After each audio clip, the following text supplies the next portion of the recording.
तो बा देखले उनकी छौरी के लेखन डाइन क देले रहलई ह बाकबूर के लेखा डाइन क देले रहलई ह। हम कोनो डाइन जोगिन ओछा कोनी के ना माने नी। तेरा न को विश्वास ना देख घइला चल तो नी के सामने के लेखा डाइन के दुआरी पे फोरतनी। तो चल सन चल सन चल चल चल। अरे रुक रुक रुक रुक रुक। अरे डाइन के दूरे पर जाते रे सन त अपना अपना ढोरी में काजर लगइले हस। हां ना साले कोनो नानी के दूरे पर जाते रह डाइन के दूरे पर जाते रह कुछ कह दी तो नहीं रहले रह जी को जो साला घरे से क के आओ। ए काला घरे भेजबई स चलो सन अपने में से लगा देवल जा। हां ई सही कहता।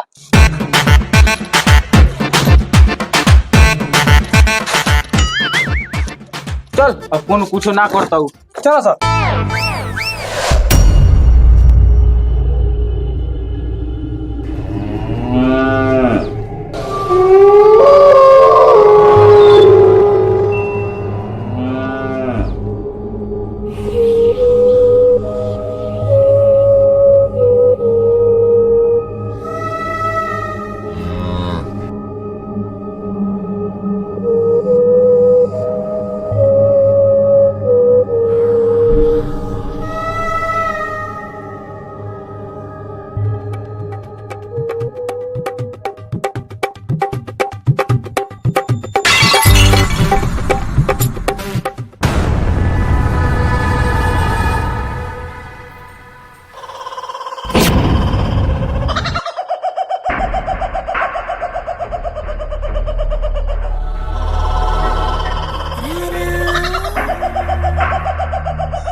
खाली गोद बेरो के इंतजार करो तानी।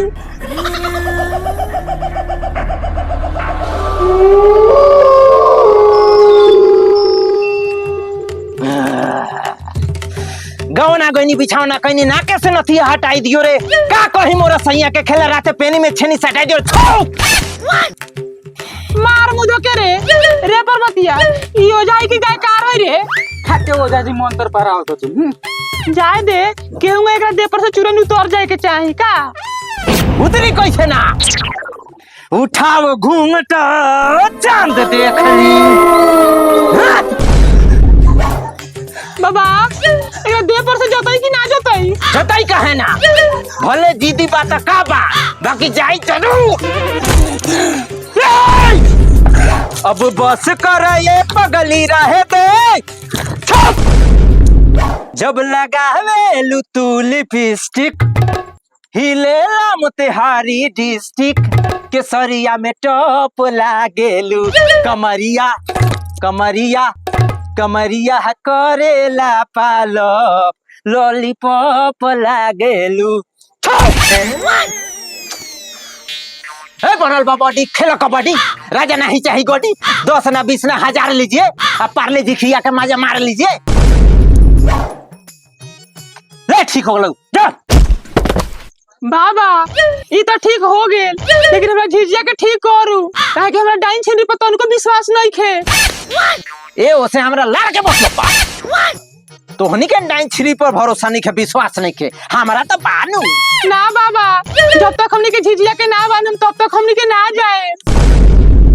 अच्छा लिया सा बांध दे तनियो लिया सा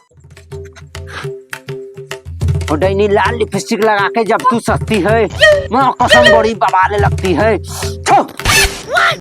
जसन बना गल तो के झिझिया अब डाइन जोगिन के कोनो हाव प्यार तो के ऊपर ना लगे। प्रणाम बाबा खूब खुशी धरो चला सर रे।